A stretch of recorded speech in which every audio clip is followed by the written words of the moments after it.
Don't just live for tomorrow,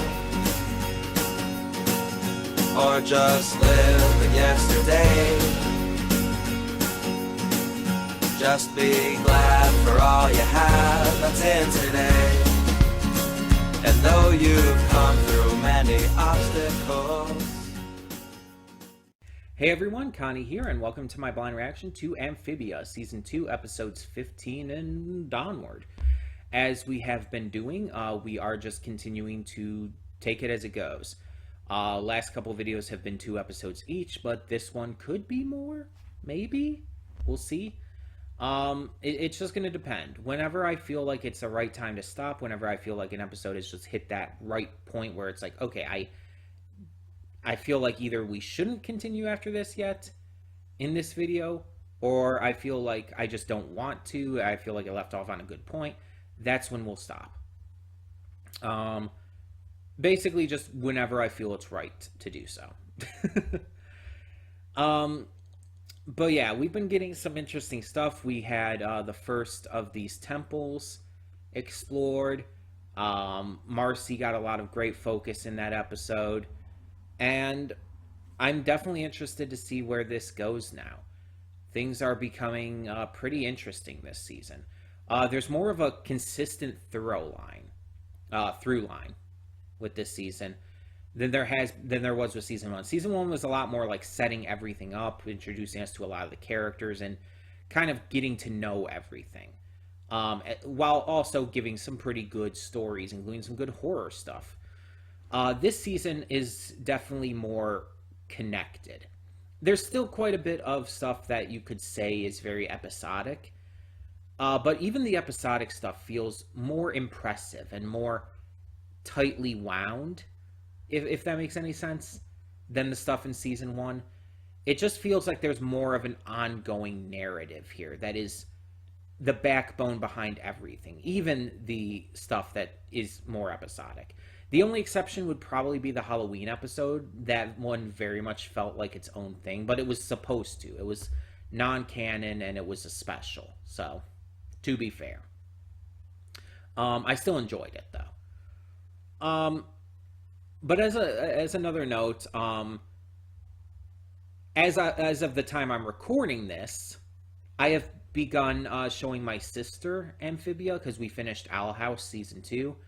And she's enjoying it so far. We only got a few episodes in, but she's enjoying it. She's enjoying the humor and the characters so far. So that, and rewatching it myself, I've actually noticed that I'm enjoying the early episodes a little more than I used to, than I did on my first viewings. And I think it's because I do have more of appreciation for these characters and everything, so it allows me to see a lot more value in these early episodes than I used to when I was, fresh to the series. I'm still not a fan of the roommates episode with Sprig and Anne being roommates and everything. I still think that's one of the weakest episodes of the entire series. But, at least so far, of course. But, I'm not as heavily against it as I used to be. I've kind of warmed up to pretty much everything at this point. But yeah, I'm definitely excited to see where this season goes, because I think I know where it ends. As I've talked about before, I do know a couple out of context spoilers, and based on everything, I think I know one of the out of context spoilers. I think I know what's going to happen at the end. Again, I don't know the context behind it at all, but I believe I know, and I'll let you know when it happens, either way. But yeah, I think that's going to happen at the very end of this season. That would be my guess, based on just the out of context stuff I know. So yeah. I'm very excited to see the context of it, though, because I don't know how it happens, why it happens. I don't know anything that leads up to it, so it's going to be interesting. Though based on what we've gotten in this season, I can guess some things about it. I'm very much interested, though. I'm very much interested. Um, we'll see. We'll see how it goes. This season's been really great so far, honestly. It's just there's some things I want to see more of, you know? I want more Yunnan, for example. I really like Yunnan. I also wish there was more Sasha, but I mean, there wasn't a lot of Sasha in season one either, to be fair. Like, she was very sporadic. But, like, we get, like, Marcy introduced, and she's, like, very consistent as a character compared to Sasha, who just hasn't been. And it's like, I kind of. I'm kind of sad about that because I like Sasha the most. She's my favorite character. And it's like she gets like these random sporadic episodes and Marcy comes in. It's just like, have all the Marcy, every bit of Marcy you can possibly stuff in your body. It's like, okay, rephrasing that, all the Marcy you could possibly want.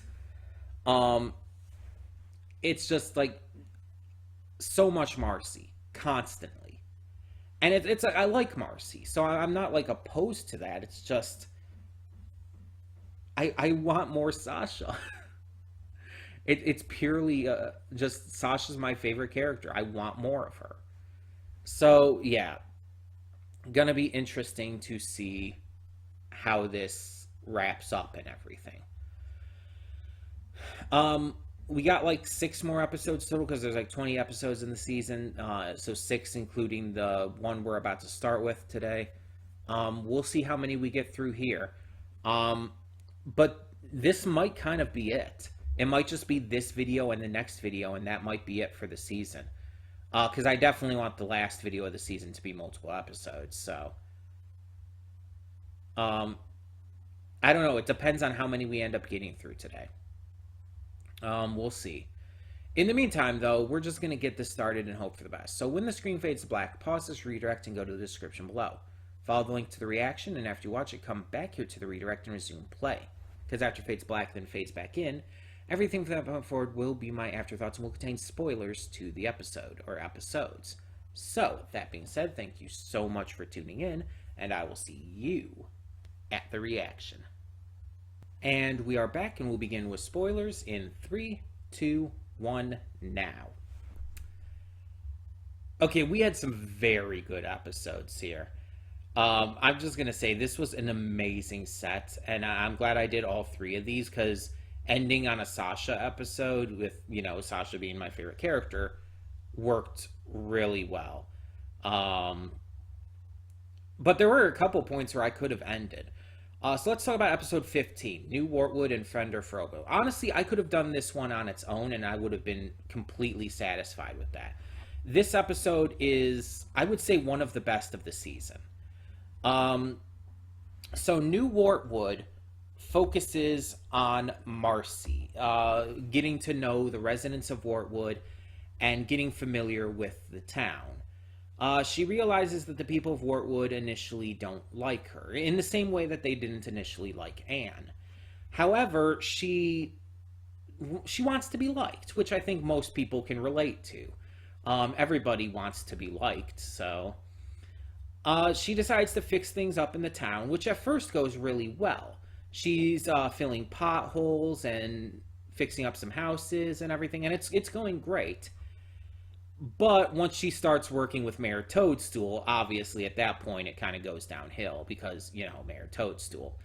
They start basically making it into a new Newtopia, in a way.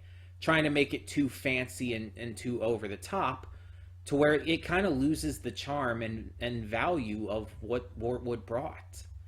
On top of that, because of the fact that Wartwood is built on a swamp and its weight is perfectly balanced, adding all of this new stuff to it makes it overweight and starts to sink into the swamp, causing obviously very big issues there. So Marcy helps get rid of all of the excess buildings and statues and stuff, and luckily is able to put things back to normal. And even everybody in the town agrees. It's like, oh yeah, we're not used to you. We're not like fans of you at the start, but we'll probably end up getting used to you. You're just like Anne used to be. And it's like, yeah, it's a good lesson that you shouldn't try to force yourself to be liked by others, but let it happen more naturally, and let your personality and character speak for itself rather than, again, trying to force it. And Marcy is an absolute joy. Like, the series is trying to make me love Marcy more and more and more, and it's very much succeeding. I'm adoring her character. It's like, how can I not? Like, she's clearly neurodivergent. She's nerdy as hell. She's an absolute fucking Dorcas. And it's just like, everything about her is so fucking lovable. She is so absolutely lovable. I mean, Sasha's still my favorite, but Marcy is climbing up the ranks for me. Then we had the second segment of episode 15, Friend or Frobo. We finally get our resolution to the setup with the robot. We've been seeing this thing following them for so long now, and we finally find out what it is. So Polly's bored while the others are doing their thing. Even Anne and Sprig aren't, like, giving her the attention and the shenanigans that they normally would. And she ends up going off on her own and finding Frobo, who is the robot who has been following them. Though they don't know that he's been following them. And we see that Frobo is... Well, honestly, let's just call it what it is. As I said in the reaction, this episode's the Iron Giant. It's like, if you've ever seen the movie The Iron Giant, the connections are uncanny. And if you haven't seen The Iron Giant, watch The Iron Giant now. Stop this video and go watch it. It is, I say no joke, one of the best animated movies of all time. It is that good in terms of its solid writing, its comedy, its animation, its story, everything is just top tier. And Dean from the movie, one of the characters, was one of my first male crushes.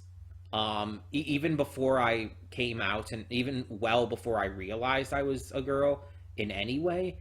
Like, when this movie was still newer and everything, like, he was one of my first male crushes I ever had, along with the likes of James or Yu Yu Hakusho's Kurama. James from Pokemon, I should say. Team Rocket James. It's like, those were the likes of, like, my first male crushes. And so it's like, I have a very big soft spot for this movie because of that as well. Because it was one of my first signs of being queer, even if I didn't want to admit it at the time. But seriously, if you have not seen The Iron Giant, you need to see it. It's amazing. And this is basically that. We see that Frobo is a robot that is clearly built for war and destruction. We don't know all the information surrounding that, but we also see that it's, as it is now, very influenceable. It's not bad or good, it just depends on whatever influences it's given. Obviously, the intent is that it would be given orders as a robot of war. That's very clear based on the things we see it do. And again, based on the fact that this is very clearly the Iron Giant, very clearly inspired by that. That was the thing in that movie as well. But we see that instead, just like Hogarth gives the Iron Giant positive impressions in that movie, we see Polly take that role here. And Polly and Hogarth are both troublemakers, so I like that connection too. So we see Polly teaching Hogarth to maybe have a little fun. Not doing anything bad, just having fun. Unfortunately, because of Frobo being a robot of destruction, it causes problems. And starts to get the entire town to kind of turn angry mob against Polly and Frobo. Mostly Frobo. They don't want to hurt Polly.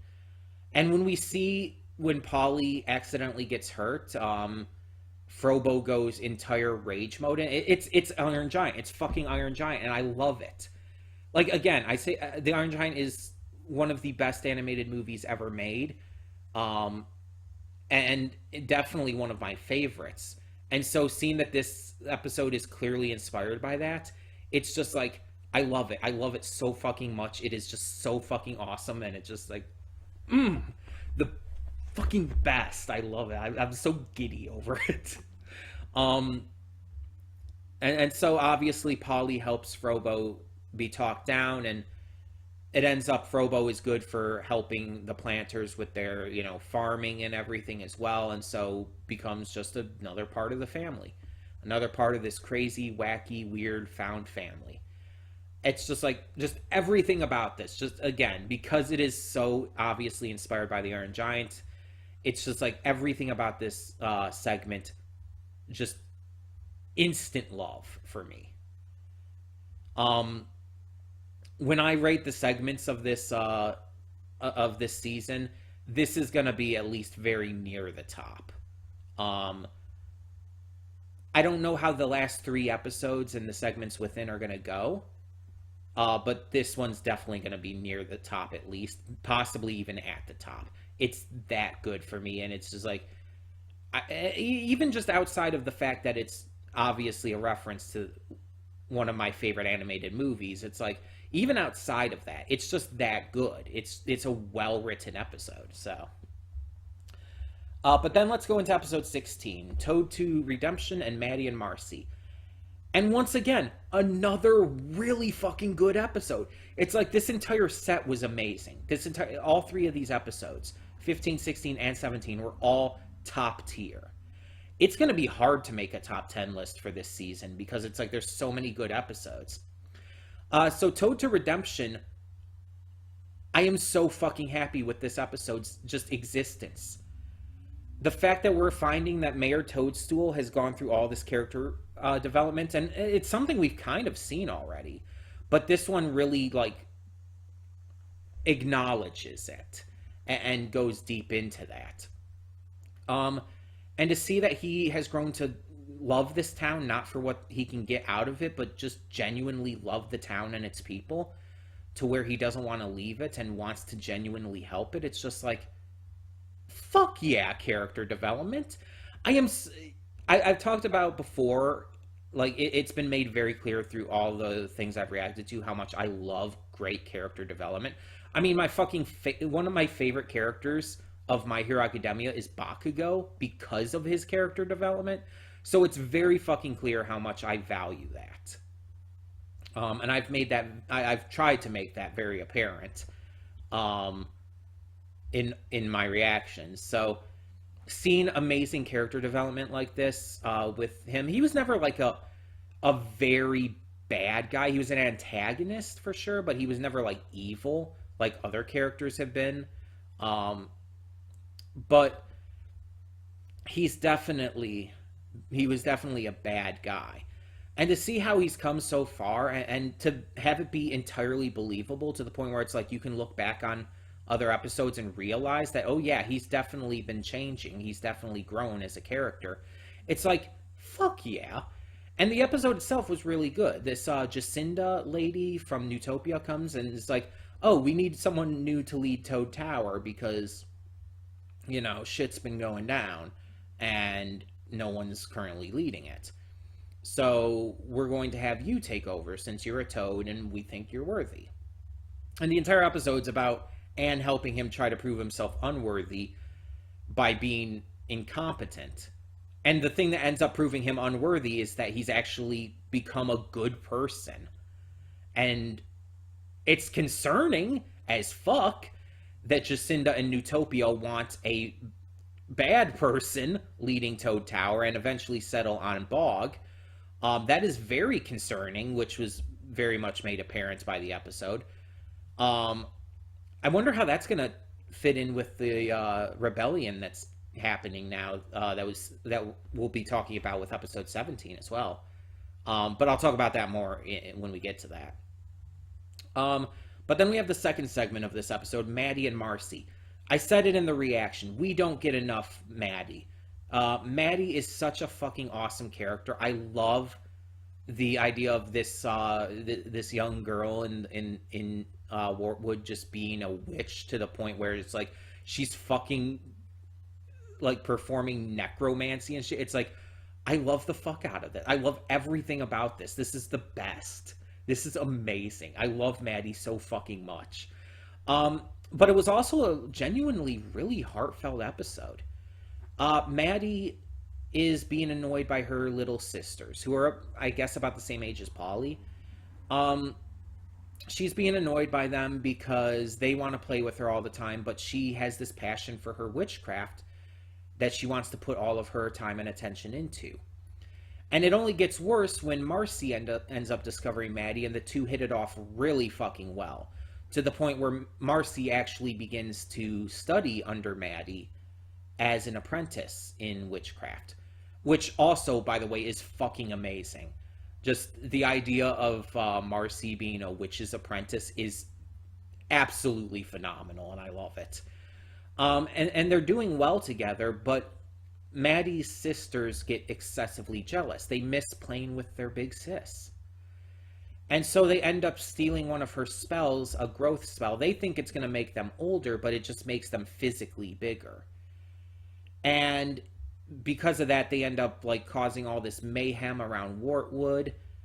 And in the end, Maddie has to stop it. She realizes she was in the wrong too, coming to terms with the fact that she should have made time for them.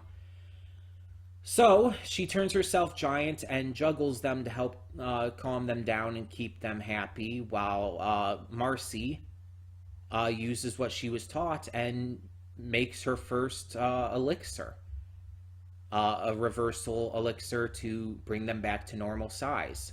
It brings all four of them, Maddie's sisters and Maddie, who again grew herself to help calm them down, back to their normal size, and Maddie apologizes to them, and everything works out, and Marcy gets to remain friends with Maddie. It's just like, it's a very feel-good episode. But it's also fucking awesome because the witchcraft shit and Marcy becoming a witch's apprentice is just the fucking best. And I love it so much.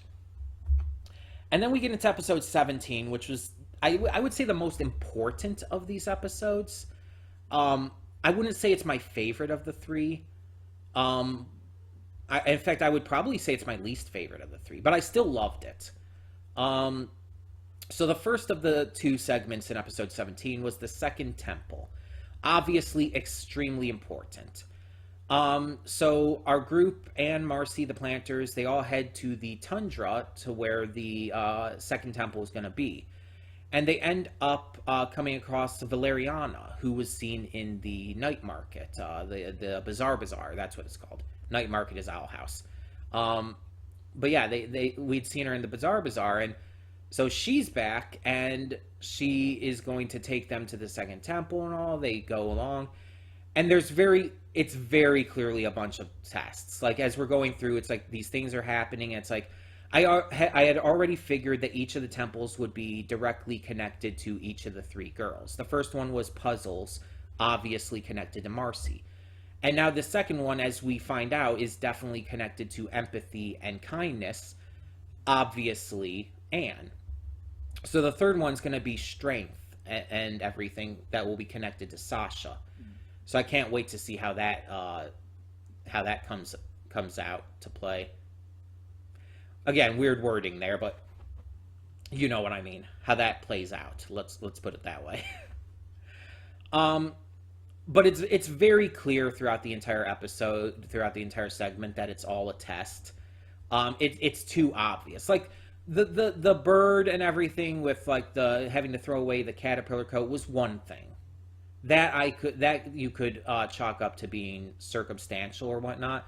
But then it's like after that, it's like, oh, there's a house that's about to be hit by an avalanche, and it's like there's no one actually in the house and everything.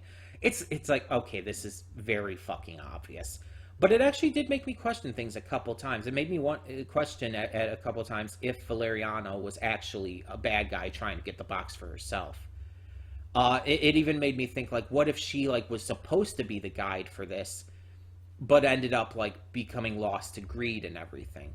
But no, it was just a test.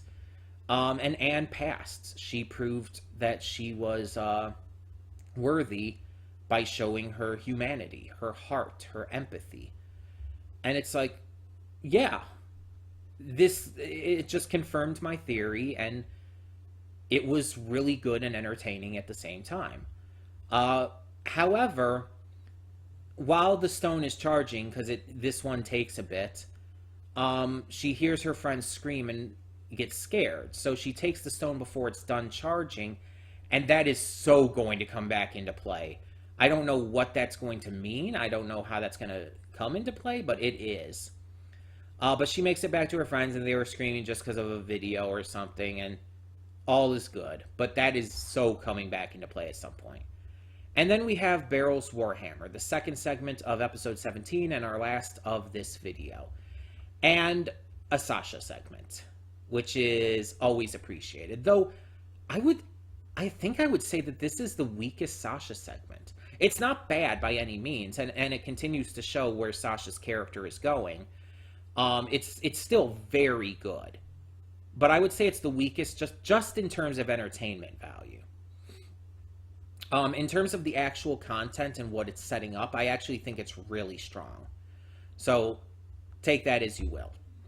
But this is kind of continuing off of, what was that other segment called? Toad to Redemption, in a way. It kind of is almost like a follow-up to that, but also is not. It's still separate from that.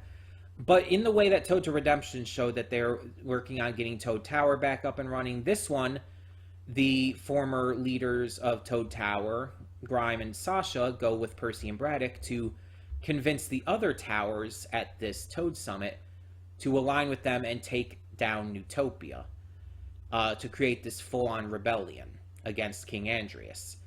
And it's just like, they actually like the idea, which surprised me. They actually are fully on board, but they don't want Sasha and Grime leading it. They don't feel like it's right to have this rebellion led by fugitives, even though honestly that would make more sense, just contextually. But they also feel like they're just more worthy. So in order to gain worth, they find out that the only way to basically prove themselves worthy enough to lead the rebellion would be to gain this Warhammer from a legendary toad named Beryl, who died protecting a town, which is pretty damn selfless for a toad, based on what we've seen in this series. Though we've seen that obviously toads have the propensity to be good people too. It's just most of the toads in this are just in line with that negativity, you know. It's just how they've been, I guess, pushed toward in the series, in the lore, in the history of Amphibia. So the group goes, and Sasha makes this pact with Braddock and Percy, saying like, oh, if you feel like we need to stop this at any point, I will. I'm happy to. Just give me a kawaii, like make a kawaii pose, and that will be our symbol, our God, what's the word? Our way of saying we want to quit. There's a word for it. There's a term for it. I can't think of it for the life of me. But when things start getting too dangerous and Percy and Braddock want to quit, Sasha chooses to ignore them, instead kind of giving in to her darkness, which has been a very big thing with Sasha, especially after the season 1 finale. She's hurt. She feels she lost her friend with Anne, and she's become kind of vengeful, but more so broken. Like, you can see the tragedy of her character, and she's taking these dark paths to try and make up for it in a way. She's acting out because of her own fears, her own pains.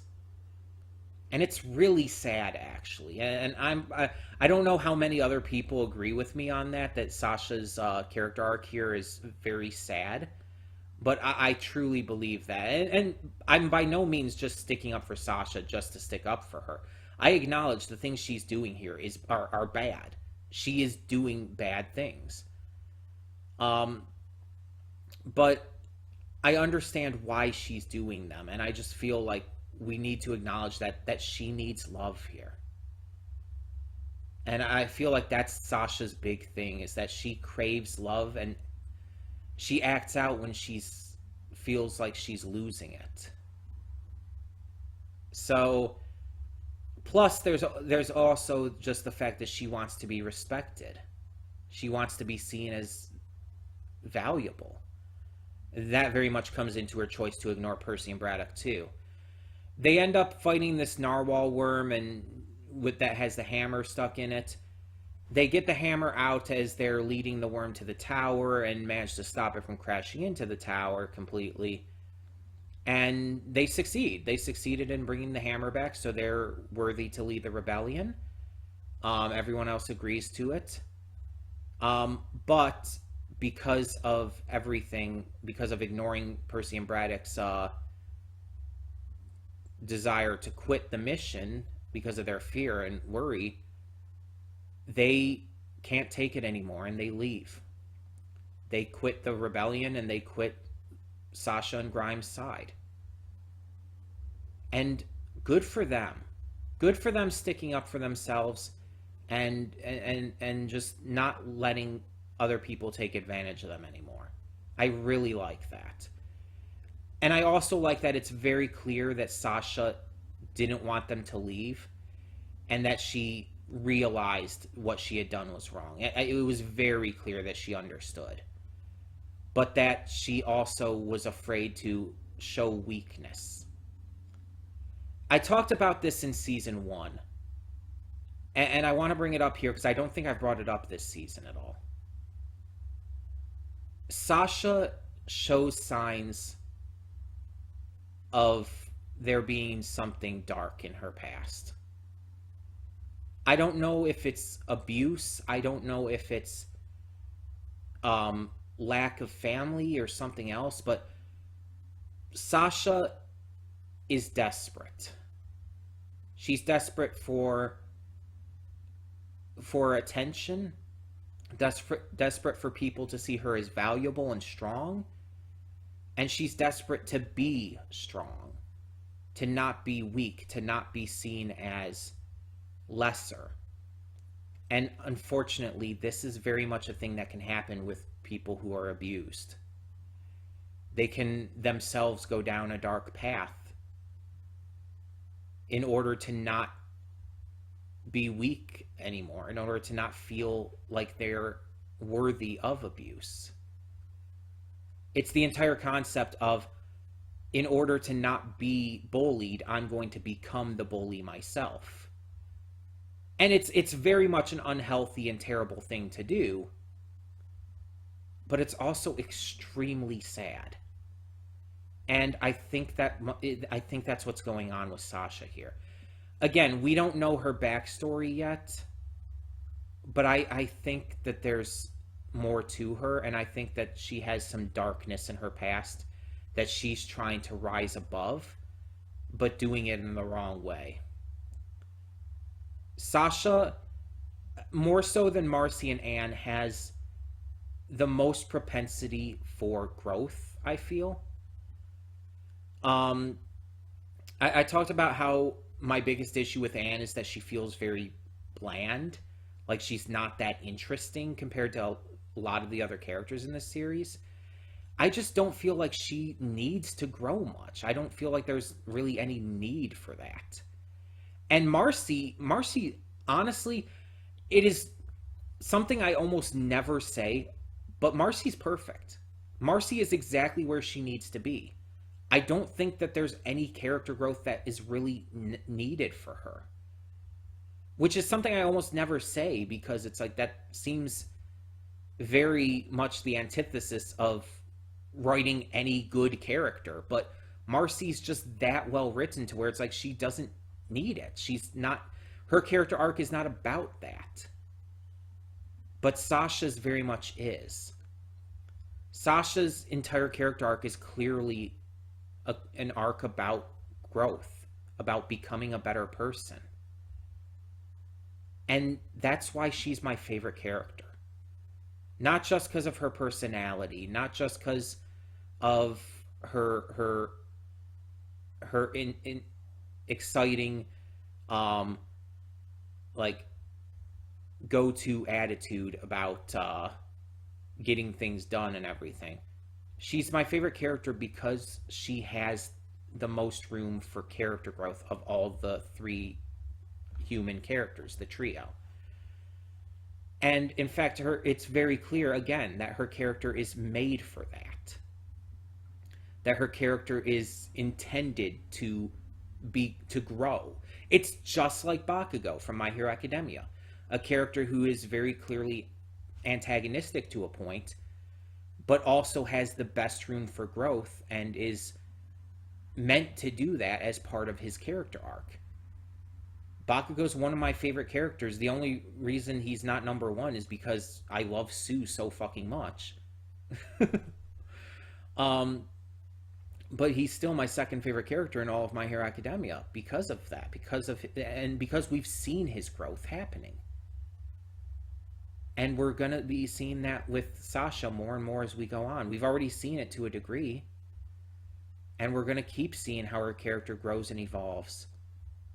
And I'm fully convinced at this point that it's going to be worth it in the end. That by the end of this series, her character is going to be just at the exact place that she needs to be. And that she's going to be a much better person for it. And I can't wait to see it. And that doesn't mean she has to get rid of her attitude and everything. Like, she can keep that.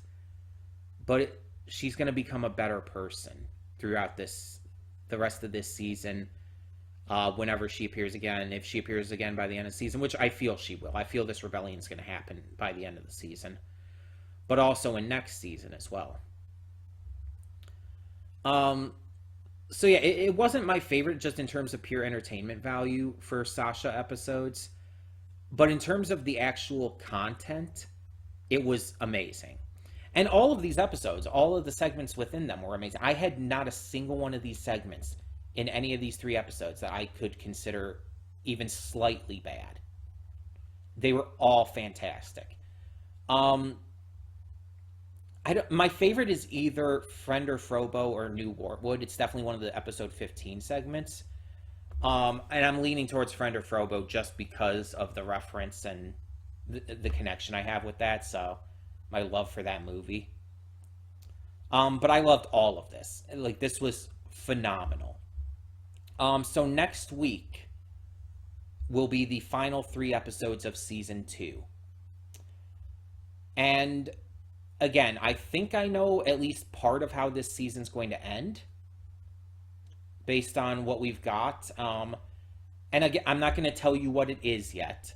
But again, it's one thing I do know about the future of this series. I just don't know any of the context behind it.